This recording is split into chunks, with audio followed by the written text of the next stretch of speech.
আমি যখনই কিছু একটা করতে যাই, কিছু একটা করার ডিসিশন নেই, কিছু একটা বলার চেষ্টা করি, কিছু একটা বলতে চাই, কাউকে কাছে ডাকতে চাই, সেই সময়টা কি হয়? সেই সময়ের কিছু না কিছু মানে বাধার সম্মুখীন হয়ে দাঁড়া যায় হঠাৎ করে, অজান্তেই।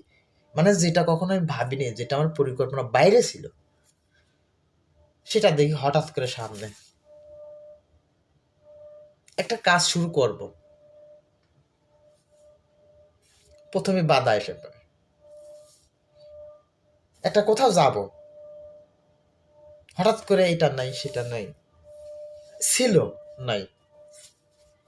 এই যে কিছু কিছু শুরু করার আগেই, কিছু বলার আগেই, এই যে একটা বাধার একটা যে সম্মুখীন সম্মুখীন হতে হয়, এটা এটা কি শুধু আমার ক্ষেত্রে, নাকি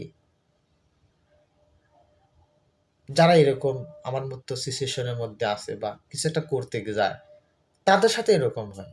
মানে আমি বুঝি না, মানে কি আমার সাথেই, নাকি নাকি আমার এই চার আঙ্গুল চার আঙ্গুল কপালে কিছু একটা করতে গেলে, কিছু একটা ভাবতে গেলে মানে বাধার সম্মুখীন হতে হয়। মানে বাধা ছাড়া যেন কোনো কিছুই সম্ভব না। তারপরেও বাকিটা আল্লাহ পাকের ইচ্ছা। যদি বাধা ছাড়াও যদি কিছু হয়ে যায়, হবে।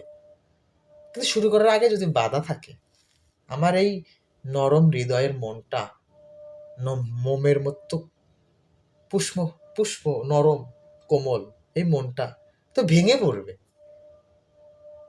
মানে রাস্তা চলার আগে সে হতাশার মধ্যে, জীবনটা হতাশার মধ্যে পড়ে যাবে।